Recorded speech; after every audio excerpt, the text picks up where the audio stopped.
de notre Dieu. Dieu nous a fait du bien pendant notre séjour aux États-Unis. Merci pour vos prières. Merci pour les messages. Merci pour les appels. Nous avons été vraiment encouragés par les appels et les prières des uns et des autres. Alors ce matin, pour notre prédication, je nous propose une lecture dans la Bible. Ce sera dans Matthieu chapitre 28. Matthieu chapitre 28, nous allons lire du 18e jusqu'au 20e verset. Pour ceux-là qui ne me connaissent pas, je reprends notre Patrick et je suis pasteur dans cette église. Alors, Matthieu chapitre 28, versets 18 à 20. Je vais vous laisser trouver. Je vais lire au nom de Jésus. Jésus s'étant approché, leur parla ainsi. Tout pouvoir m'a été donné dans le ciel, sur la terre. Allez, faites de toutes les nations des disciples, les baptisant au nom du Père, du Fils et du Saint-Esprit, et enseignez-leur à observer tout ce que je vous ai prescrit. Et voici, je suis avec vous tous les jours jusqu'à la fin du monde. Amen. Alors, pour notre prédication de ce matin, je nous proposais une petite thématique. Une église en mission. Une église en mission. En passant, je vais dire merci à Hugo pour les 2 dimanches. Il nous a vraiment bénis. Je suivais de loin. Merci pour ces beaux messages, ces messages qui nous ont vraiment bénis. Merci à tout le monde, de toute l'équipe qui a travaillé autour de lui pour le grand travail que vous avez fait et que vous continuez à faire dans notre église. Que Dieu vous bénisse. Merci beaucoup pour tout. Alors, une église en mission. Une église en mission. Il y a quelques semaines, je me tenais devant vous pour parler de notre rôle en tant qu'évangélique, église évangélique dans le monde. Notre rôle, notre appel à l'évangélisation. Et aujourd'hui, en parlant de la mission que nous avons en tant qu'église, j'aimerais déjà le dire que de par sa nature, une église, ou bien l'église est missionnaire. De par sa nature, l'église existe pour la mission de Dieu. Elle existe pour travailler, pour servir à la mission de Dieu. Il y a des gens qui aiment jouer, qui aiment le jeu des mots. Ils disent une église qui n'est pas missionnaire, c'est une église qui est démissionnaire.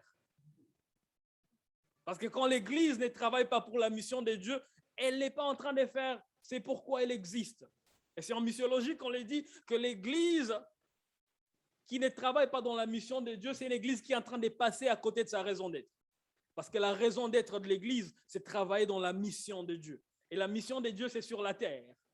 Il n'y a pas de mission de Dieu au ciel. Au ciel, on va l'adorer, le célébrer, vivre avec lui éternellement, mais sa mission s'accomplit sur la terre. Et l'église qui existe sur la terre, c'est pour qu'elle participe dans ce que Dieu est en train de faire sur la terre. Dieu nous a formés en tant qu'église pour que nous soyons agents principaux dans cette mission qu'il est en train d'accomplir sur la terre. Et même du grec, église qui veut dire ecclésia, veut dire ordé, mis à part pour servir. Dieu, il nous a mis à part en tant qu'église, en tant que peuple, il nous a mis à part, hors du monde, en tant qu'entité, en tant que système de péché, et il nous a envoyés dans le monde en tant qu'entité habitée pour que nous puissions le servir dans sa mission sur la terre. Donc, quand l'Église n'est pas en train de participer dans ce que Dieu est en train de faire sur la terre, c'est l'Église qui ne comprend pas pourquoi elle existe. Et l'Église d'Anières, que nous sommes, Église évangélique, nous croyons que nous sommes appelés à participer dans ce que Dieu est en train de faire dans notre ville d'Anières, à participer dans ce que Dieu est en train de faire dans les communautés dans lesquelles Dieu nous a établis, chacun de nous. Parce qu'ici, je vais le dire d'entrée seulement, écoutez, l'Église, quand je parle d'Église, je ne suis pas en train de parler de ces bâtiments. C'est vrai que notre bâtiment est situé à Asnières. C'est vrai que notre église locale est située à Asnières. Mais nous sommes tous l'église. Et chacun de nous, là où Dieu nous a placés, nous y sommes comme l'église. Je l'avais dit ici il y a quelques semaines qu'il y a beaucoup de gens qui ne viendront pas à l'église ici. Mais nous devons être cette église qui va vers eux. Nous devons être cette église qui va vers eux parce que Dieu nous a placés là où ils sont. S'ils ne viendront pas là où nous sommes. Alors l'église, corps de Christ, l'église locale, nous existons pour participer dans ce que Dieu est en train de faire sur la terre. Et dans Actes des Apôtres, le livre que nous sommes en train d'étudier, nous voyons que Dieu, il promulgue un mouvement appelée Église, il envoie son esprit sur elle. Et la Bible dit, c'est dans Actes chapitre 1er, verset 8, il dit, vous recevrez la puissance, le Saint-Esprit survenant sur vous, et vous serez mes témoins. Il n'a pas dit, vous recevrez la puissance, le Saint-Esprit survenant sur vous, et certains d'entre vous serez mes témoins. Il n'a pas dit, certains recevront la puissance, et certains, ils seront mes témoins. Il a dit, vous tous, vous recevrez la puissance, le Saint-Esprit survenant sur vous, et vous tous, vous serez mes témoins, parce que nous sommes dans la mission de Dieu pour témoigner de Christ partout où Dieu nous a placés. Et c'est pour cette raison que nous avons même reçu le Saint-Esprit pour que nous soyons en mesure de témoigner de Christ là où Dieu nous a placés. Nous avons reçu le Saint-Esprit pour qu'il nous donne cette puissance de témoigner. Pas parce qu'il a donné à certaines personnes et il n'a pas donné à d'autres. Pas parce que c'est une mission qui est attachée seulement à certaines personnes. Les membres d'un département d'évangélisation ou les membres d'un département de suivi et affermissement, il a donné l'esprit à toute l'Église. Il a donné l'esprit à tous les croyants, à tous les chrétiens, pour qu'ils reçoivent la puissance et qu'ils soient des témoins et des témoins de Christ. Et c'est ça, en fait, la nature de l'Église. Et il est équipé par le Saint-Esprit, elle est remplie du Saint-Esprit pour participer dans ce que Dieu est en train de faire sur la terre. Nous sommes aujourd'hui chrétiens. Nous sommes assis dans cette salle aujourd'hui parce qu'il y a des gens qui ont compris cette mission. Parce qu'il y a des gens qui ont accepté à obéir à la mission que Dieu leur a donnée en tant qu'Église. Des gens qui nous ont prêché, ils nous ont parlé de Christ. Des gens qui nous ont accompagnés dans ces processus de rencontrer Christ. Des gens qui ont prié pour nous afin que nous puissions connaître le Christ que nous avons connu aujourd'hui. Et pour que d'autres personnes connaissent Christ, il faudra que nous puissions aussi comprendre cette mission qu'il nous a accordée, que nous puissions accepter la mission et que nous puissions servir à cette mission. Chacun de nous, nous l'avons rencontré dans des contextes différents. Nous n'avons pas rencontré Christ de la même manière. Certains l'ont rencontré à l'école parce qu'ils aimaient l'étude biblique à l'école. Je parle d'un frère qui est derrière, je ne vais pas le regarder. Il m'a dit que lui, quand il est arrivé au campus, il voulait être parmi ceux-là qui réussissaient à l'école et s'est rendu compte que la majorité de ceux qui réussissaient s'est retrouvés aussi à l'étude biblique quelque part. Et s'est associé à eux. Et c'est pendant ce moment d'étude biblique qu'il a rencontré le Christ et qu'il a continué en fait à aimer le Seigneur. Il y a d'autres qui ont rencontré Christ peut-être au quartier dans les conversations avec des amis qui connaissaient Christ. Il y a d'autres qui ont rencontré le Seigneur par une invitation des uns et des autres à l'église, à un programme d'église. D'autres ont rencontré Christ pendant le moment d'études bibliques, avant de dormir dans la chambre, moi-même. Il y a d'autres qui ont rencontré Christ autour d'une coupe de champagne. Je ne vais pas la regarder, elle est dans la salle. Il y a d'autres qui ont rencontré Christ. On a tous, et il est en train de rire. On a rencontré Christ dans différents contextes. Et comme on l'a rencontré dans différents contextes, on va aussi le servir dans différents contextes. Participer dans la mission de Dieu, nous n'allons pas le faire tous de la même manière. Mais nous allons chacun le faire comme Dieu l'attend de chacun de nous. Mais nous devons d'abord savoir que il y a une mission attachée à notre existence. Et nous devons accepter de servir pour cette mission, de participer dans ce que Dieu est en train de faire sur la terre. Et comme il l'a fait pour nous, il va le faire aussi par nous, pour que beaucoup de gens connaissent Christ, pour que beaucoup de gens rencontrent Christ. Jésus sur la terre, il est venu avec une mission, celle de sauver l'humanité. Il est venu avec une mission, celle de toucher les nations, celle de réconcilier le monde à Dieu. Et quand il était sur la terre, tout ce qu'il a fait par son corps. La Bible dit qu'il a touché les malades, il a guéri les malades, il a soulevé ceux-là qui étaient affaiblis, il a encouragé ceux-là qui étaient découragés. Il a fait par son corps. Et la Bible dit que nous sommes le corps de Christ. Et aujourd'hui, si Christ va toucher le monde, c'est au travers de nous qu'il va le faire. Si Christ va guérir les gens, c'est au travers de nous qu'il va le faire. Si Christ va encourager les gens, c'est au travers de nous qu'il va le faire. Nous sommes le corps de Christ. C'est dans 1 Corinthiens chapitre 12, verset 13, que Paul dit Nous avons tous en effet été baptisés dans un seul esprit pour former un seul corps, soit juif, soit grec, soit esclave ou libre. Nous formons tous un seul corps, le corps de Christ. Et lui, il est la tête de l'Église qui est son corps. Si par le passé, quand il était sur la terre, il a touché par son corps, aujourd'hui, il va toucher le monde par son corps. Et nous devons accepter, chacun de nous, membres du corps de Christ, nous avons un rôle à jouer. Le rôle que tu vas jouer n'est pas nécessairement le rôle que je vais jouer. Ce que je vais apporter dans la mission de Christ n'est pas nécessairement ce que toi tu vas apporter dans la mission de Christ. Tu es différent, je suis différent. J'ai besoin de toi, tu as besoin de moi. Parce que ce que tu as, je n'ai pas. Ce que j'ai, peut-être que tu n'as pas. Et c'est ensemble, lorsque nous participons dans la mission, que nous allons tous accomplir ce que Dieu est en train de faire. Nous allons participer dans l'accomplissement de l'objectif de Dieu sur la terre. Si nous acceptons tous de faire ce que nous sommes appelés à faire, chacun de nous. Quand je dis chacun de nous, je parle à tout le monde. Il n'y a pas certaines personnes qui sont habilitées seulement à servir et d'autres non. Nous avons tous reçu quelque chose pour participer avec dans ce que Dieu est en train de faire sur la terre. Et c'est quoi cette mission que Christ nous a confiée? Dans le texte que nous venons de lire,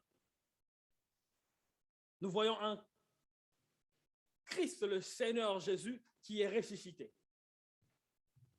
Il est ressuscité parce qu'il était mort, n'est-ce pas? Est-ce qu'on peut ressusciter si on n'est pas mort?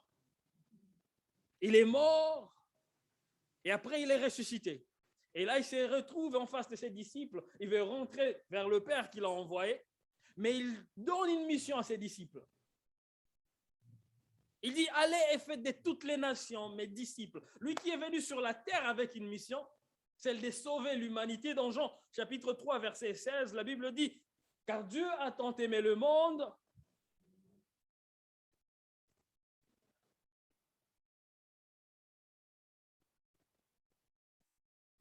afin que quiconque croit en lui ne périsse point, mais qu'il ait la vie éternelle. C'est pour cette raison que Christ est venu sur la terre. Avec une mission de donner la vie éternelle à l'humanité entière. La vie éternelle à quiconque voudra croire en lui.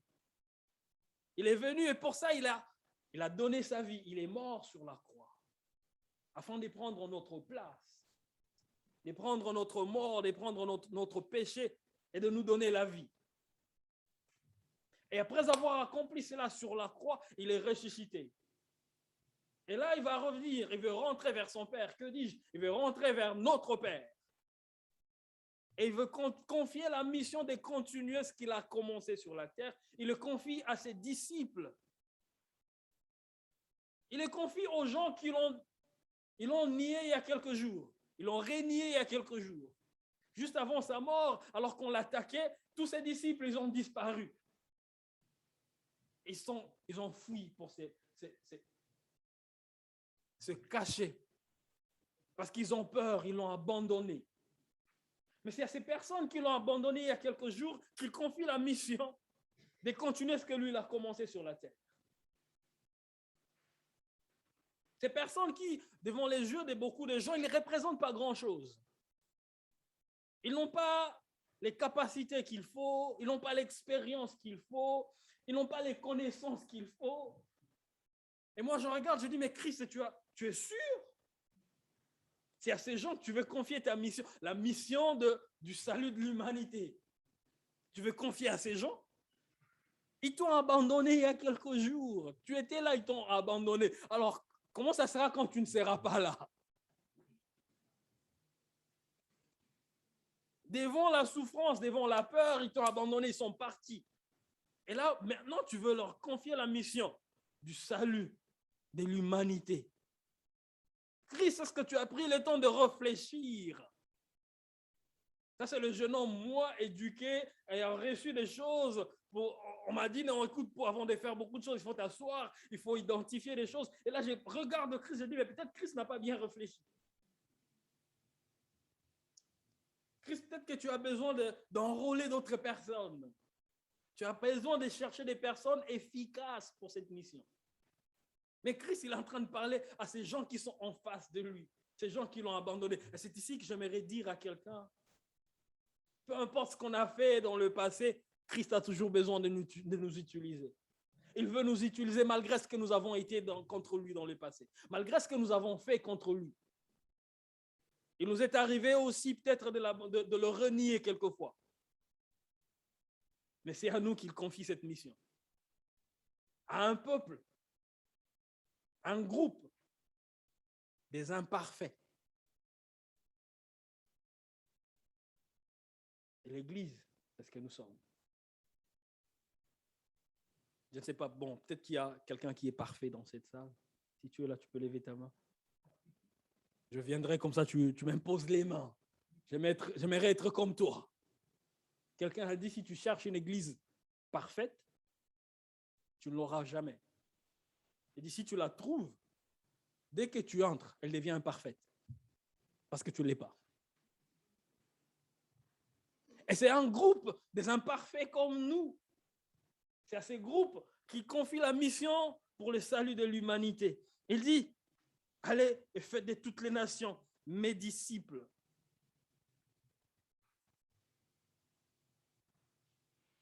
Car c'est une mission qu'il a commencée. C'est au travers de nous, au travers d'eux qu'il va le faire, qu'il va l'accomplir. Je vais parler de quelques limitations par rapport à ces groupes. 4. La première limitation que ces groupes présentent, c'est une limitation linguistique. Ils étaient pêcheurs galiléens pour la plupart et ne parlaient pas plusieurs langues comme certains d'entre nous ici. Ils ne connaissaient pas l'anglais peut-être. Ils ne connaissaient pas le français. Mais c'est à eux que Jésus a confié cette mission. La deuxième limitation, c'était une limitation logistique. On ne sait pas s'ils avaient une caisse missionnaire où tout le monde devrait mettre un peu ses offrandes pour les préparer à la mission. Certains d'entre eux n'avaient même pas de passeport peut-être. Mais on leur a dit, allez, faites de toutes les nations des disciples. Logistiquement, il n'était pas prêt. Il n'avait pas tout ce qu'il fallait pour faire et accomplir cette mission. Mais c'est à eux que Christ a confié la mission. Troisième limitation, il y a une limitation culturelle. Il n'avait pas suivi, comme certains d'entre nous, une formation en missiologie ou en anthropologie pour comprendre les cultures. Ils n'ont pas suivi des formations et des préparations pour voir comment se comporter en face de certaines cultures. Mais c'est à eux que Jésus confie cette mission. Ils connaissaient que leur culture à eux-mêmes. Mais Christ leur confie la mission d'aller de faire de toutes les nations des disciples. Il y a une quatrième limitation, c'est une limitation numérique, ils n'étaient pas nombreux. Un petit groupe, et qui reçoit une grande mission d'aller de faire de toutes les nations des disciples de Christ. Mais quelle assurance ils ont? Qu'est-ce qu'il leur donne comme assurance pour cette mission? Au verset 18, nous voyons une chose, une des assurances qu'ils ont reçues et que nous avons aussi, c'est qu'ils ont la foi en celui qui les envoie. Ils croient en la personne qui les envoie. Quand on parle de la mission, ça veut dire qu'il y a quelqu'un qui nous a confié cette mission. Et pour bien accomplir cette mission, il faut avoir la foi. Il faut croire en celui qui nous envoie, celui qui nous confie la mission. Et ces groupes de gens, malgré toutes les limitations qu'ils avaient, malgré tout ce qu'ils avaient comme problème, comme tout ce qui les empêcherait de faire cette mission, ils avaient quand même la foi en celui qui les a envoyés. Et au verset 18 de ces passages, c'est Christ qui parle lui-même. Il dit, tout pouvoir m'a été donné dans le ciel et sur la terre. Alors, ce n'est pas n'importe qui leur confie la mission. C'est quelqu'un qui reconnaît avoir reçu tout pouvoir. C'est quelqu'un qui a tout le pouvoir. Il n'a pas dit, une grande partie du pouvoir m'a été donnée. Il n'a pas dit, la majorité du pouvoir m'a été donnée. Il dit, tout pouvoir dans les cieux et sur la terre m'a été donné à moi. Et c'est avec ça que je vous envoie. Parce que moi, j'ai reçu tout le pouvoir. La foi en celui qui nous envoie, ce n'est pas une foi basé sur une auto-persuasion. On n'est pas en train de se persuader personnellement pour se dire nous avons une mission. Mais nous avons reçu de quelqu'un qui a le pouvoir dans les cieux et sur la terre. Un peu pour dire ce que nous ne pouvons pas, nous pouvons le faire en lui et par lui. Et lorsqu'il nous envoie en son nom. Et c'est ici que j'aimerais dire juste, entre parenthèses, lorsque nous disons au nom de Jésus, lorsque nous prions au nom de Jésus, la force n'est pas dans le fait de dire au nom de Jésus. La force est dans le fait que nous ayons dans le pouvoir, que nous prions dans le pouvoir et la puissance de Jésus. Quand il dit priez en mon nom, c'est un peu pour dire faites-les à ma place. C'est comme qui dirait j'envoie quelqu'un voir Jean-Michel pour lui dire vas-y en mon nom et demande-lui de te donner la clé de l'église en mon nom. S'il va te remettre la clé, ce n'est pas parce qu'il te fait confiance. Mais c'est parce qu'il fait confiance en la personne qui t'a envoyé. Alors, lorsque Christ, il dit, allez-y en mon nom, c'est parce que nous venons avec tout le pouvoir qu'il y a en lui. Alors, quand il dit, allez-y, faites de toutes les nations mes disciples, c'est parce qu'il nous a confié ce pouvoir d'aller en son nom et de faire en son nom. Et ces gens, ils se retrouvent avec une assurance, la foi en celui qui a parlé, celui qui les a envoyés. Il dit, tout pouvoir dans les cieux et sur la terre m'a été donné. Alors allez-y, je vous envoie, faites de toutes les nations des disciples. Notre foi dans la mission est basée sur Dieu qui nous a envoyés, lui qui nous a parlé. Je suis très sûr que ces gens, les disciples de Christ, ils connaissaient le père de la foi, Abraham. Ils avaient entendu parler de son histoire, de son expérience, de son parcours avec le Seigneur. Dans Hébreux chapitre 11, verset 8, la Bible parlant d'Abraham, il dit ce qui suit. C'est par la foi qu'Abraham, lors de sa vocation, obéit et partit pour un lieu qu'il devrait recevoir en héritage et qu'il partit sans savoir où il allait. C'est par la foi qu'Abraham, dans sa vocation, il a obéi et il est parti sans savoir où il allait. Dans cette mission que nous avons reçue de Dieu, la première des choses que nous devons faire, et en cette assurance de celui qui nous envoie, c'est d'obéir. Il a dit, allez, faites de toutes les nations les disciples. La première des choses, c'est de faire comme Abraham. On obéit. On obéit pourquoi? On n'obéit pas parce qu'on maîtrise tout. On n'obéit pas parce qu'on a tout. On obéit parce qu'il a dit. La parole de Dieu suffit. Du reste, tout ce qui existe a été créé par la parole. Et s'il nous donne sa parole, c'est tout. Nous n'avons besoin que de ça. Il dit, allez-y. Il dit, allez-y, parce que j'ai reçu tout le pouvoir dans les cieux, sur la terre et sous la terre. Allez et faites de toutes les nations. Nous devons faire comme Abraham. Abraham ne maîtrisait pas tout ce qui s'est passé. Oui, papa, Mais maman, ils sont partis. j'aimerais le dire ici. Et pasteur, Et par l'obéissance, les les choses deviennent claires. Oui. L'obéissance conduit à la clarté. Il était On ne connaît toujours pas tout. Tu On connais, non? n'attend pas d'abord que les choses soient claires pour en obéir. Lorsqu'on obéit, les choses deviennent claires. Dans Actes chapitre 7, c'est un passage que je n'ai pas donné. Hein? L'histoire parle de Philippe. Chapitre 7, Tu vas le voir quand on va aller dimanche. alors que l'église était persécutée, Par à l'église, ok? il dit qu'ils fouillaient chacun, ils fouillaient Je pour se venais sauver. ici avant. Partout ils fouillaient, ils étaient en train Tu de es prêcher. là, Philippe, il se retrouve à tu Samarie. t'habilles et on Il a part. prêché la bonne nouvelle. Il y a un grand réveil à Samarie. Beaucoup de gens reçoivent la bonne nouvelle, ils reçoivent Christ. Et alors qu'ils sont en train de recevoir Christ, ils sont en plein réveil. La Bible dit que la parole de Dieu vint vers Philippe. Il dit, Philippe, lève-toi et va à Gaza, cet endroit qui est désert. Moi, à la place de Philippe, je dirais, mais Dieu, là c'est le désert, c'est ici qu'il y a les choses. Les gens sont en train de recevoir la bonne nouvelle. Les gens sont en train de recevoir Christ. Pourquoi tu m'envoies là où il n'y a personne? La Bible dit que Philippe n'a pas posé de question. Il s'est levé, il est parti. Et Dieu ne lui a pas dit pourquoi il devrait partir. Et lorsqu'il arrive à Gaza, la Bible dit que la parole de Dieu vint encore vers Philippe. Il lui dit, Philippe, lève-toi et approche-toi de ces chars. Encore une fois, on ne lui a pas dit pourquoi il devrait s'approcher du char.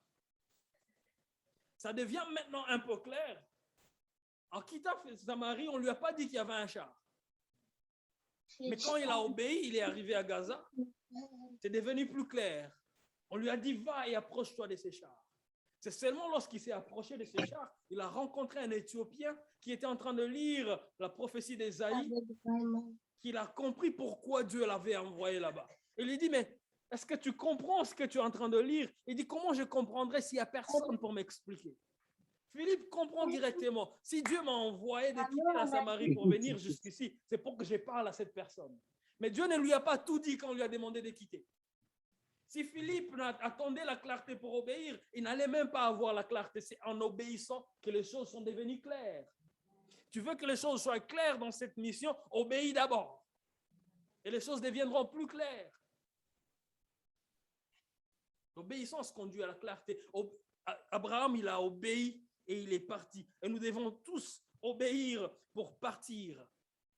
Nous avons reçu la mission, nous connaissons la mission. Allez et faites de toutes les nations mes disciples.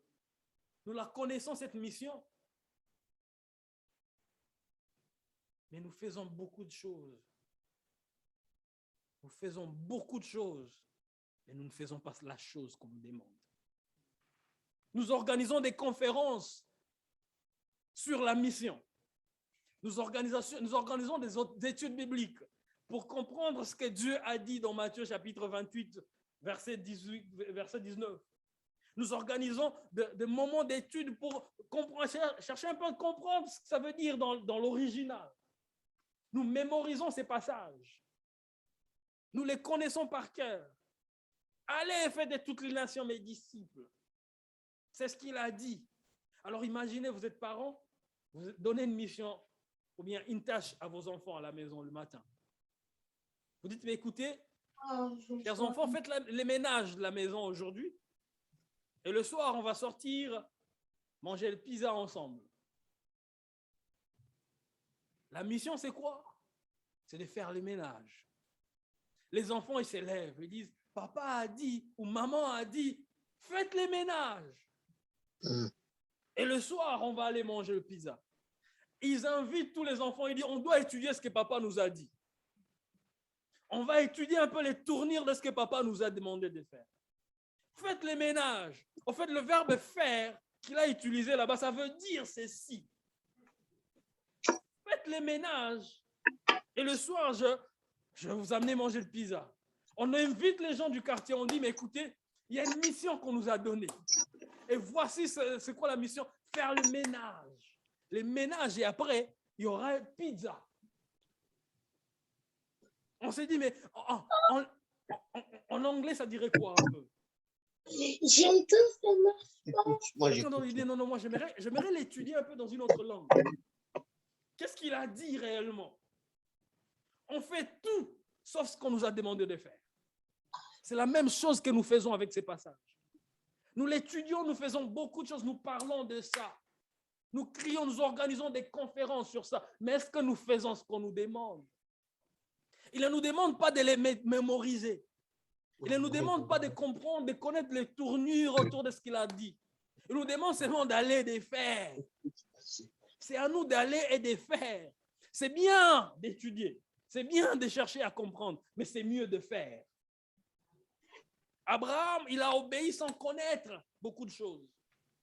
Je me souviens, quand j'étais encore étudiant, je faisais ma maîtrise en missiologie. On avait à côté de nous une faculté de théologie. Et nous qui étions dans la missiologie, on disait aux théologiens qu'eux, ils connaissent beaucoup, mais ils font peu. Mais nous, dans la mission, on connaît peu, mais on fait ce qu'on connaît. C'était ça l'orgueil des missiologues. On n'a pas besoin de beaucoup connaître pour agir. On a juste besoin d'aller et de faire ce qu'il nous a demandé de faire. Abraham, il est parti sans savoir. Il a obéi d'abord. Et puis il est parti sans savoir où il allait. Dans cette mission, allons, obéissons d'abord. Et le reste, il va le faire. Obéissons d'abord. Quelle autre assurance ils ont?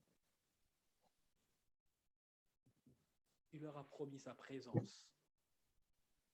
Il leur a promis sa présence. Au verset 20, il dit, « Et voici, je serai avec vous tous les jours jusqu'à la fin du monde. » Voici, je serai avec vous. En fait, il n'a pas dit, « Je serai avec vous. » Il dit, « Voici, je suis avec vous jusqu'à la fin du monde. » Ce n'est pas que je serai avec vous. Ce n'est pas que je vous confie une mission et puis je vous laisse. Mais je suis avec vous jusqu'à la fin du monde. J'aimerais nous dire ceci. Lorsque Dieu dit va, il est déjà de l'autre côté en train de dire viens. Parce que Dieu ne t'enverra jamais là où il n'est pas. Quand il dit va, il t'attend déjà de l'autre côté, il est en train de dire viens. Tu veux voir Dieu se manifester dans ta vie, va. Et tu le verras dans ce que tu es en train de faire. Pour ceux qui ils ont participé dans la mission quelque part, vous vous rendrez compte que Dieu agit d'une manière spéciale quand tu es dans la mission. Je l'ai servi en Inde comme missionnaire il y a quelques années. Et il y a des choses que j'ai vécues là-bas. Je disais à Dieu, mais Dieu, donne-moi un peu de ceci là où je vis là-bas pour que les gens voient. On priait pour les malades et les malades nous suivaient pour aller prier pour l'autre malade parce qu'ils étaient guéris. Et tu vois des grandes choses que Dieu est en train de faire. Dieu est en train de chasser les démons, ils crient, ils partent. Tu vois des grandes choses que Dieu est en train de faire. Et les gens, ils pensent que c'est seulement quand tu pars que ce genre de choses se manifestent. Mais c'est seulement lorsque tu fais, parce qu'il va demander de faire. Ces choses ne sont pas attachées seulement à ceux-là qui sont loin. Ces choses sont attachées à ceux-là qui obéissent, ceux-là qui font. Si nous voulons voir ces choses se manifester dans nos vies, faisons. Il a dit, je serai avec vous. Je suis avec vous.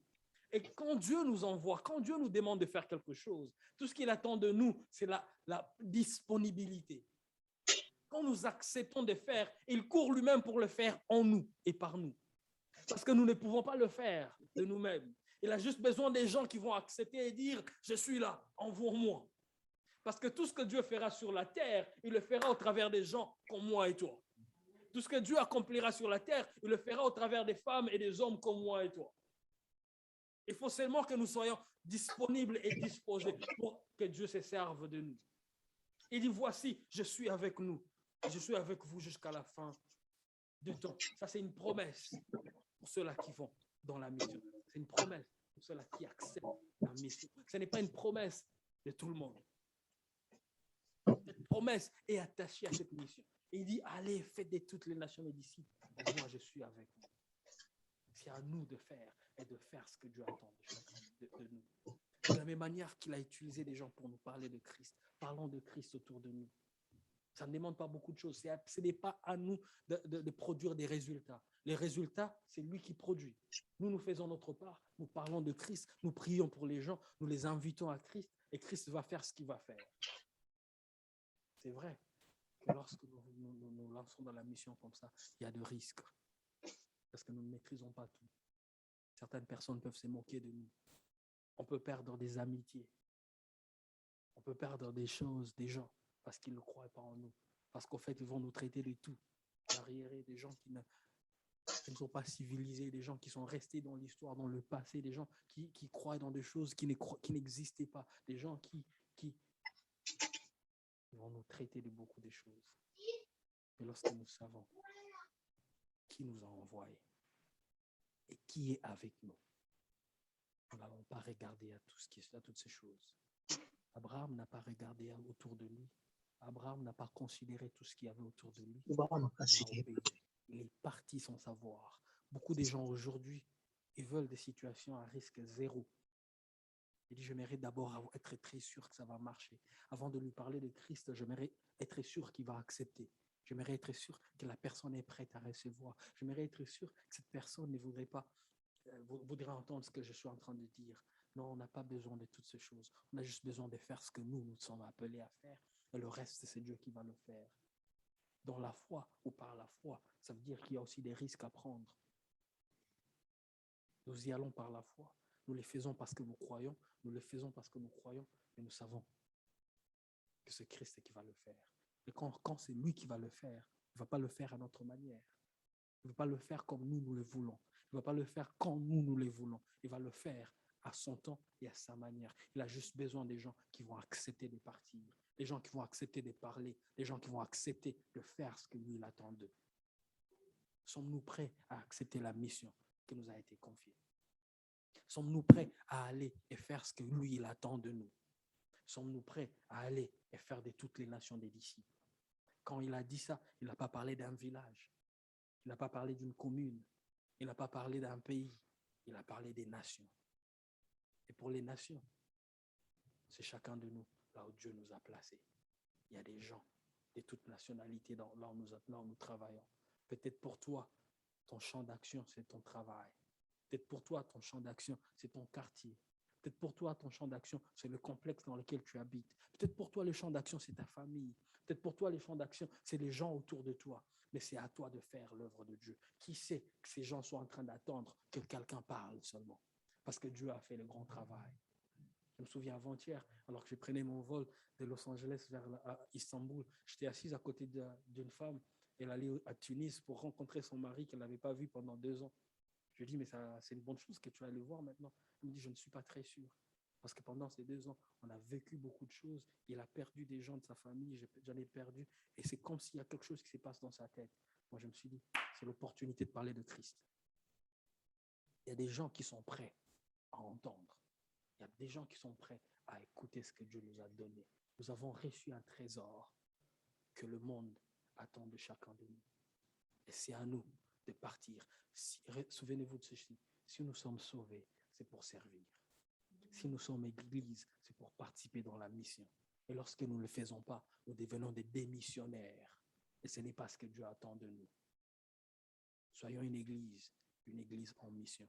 Soyons des frères et sœurs en mission qui vont participer dans ce que Christ est en train de faire.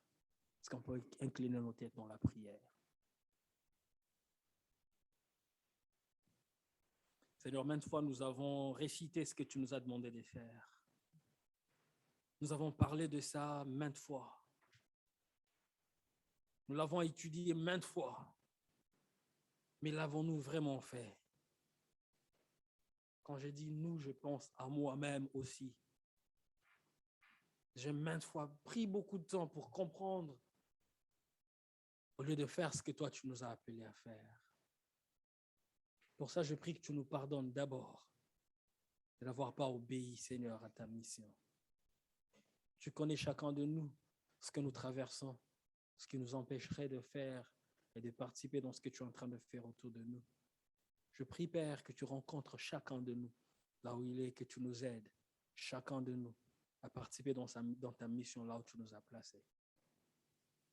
Que nous puissions participer et parler de toi, Seigneur.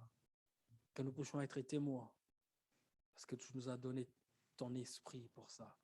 Que nous puissions témoigner de toi partout où nous passerons. C'est notre prière, Seigneur. Ma prière est que nous soyons une église missionnaire, une église qui travaille dans la mission de Dieu sur la terre, une église qui amène la bonne nouvelle jusqu'aux extrémités de la terre. Merci parce que tu as dit que tu seras avec nous. Tu as dit que tu ne nous laisseras jamais. Merci pour ta présence dans cette mission. Et merci de te manifester toutes les fois que nous parlerons de toi, toutes les fois que nous irons pour toi, et toutes les fois que nous témoignerons de toi. C'est ma prière pour nous tous ce matin, au nom de Jésus. Amen. Que Dieu nous bénisse.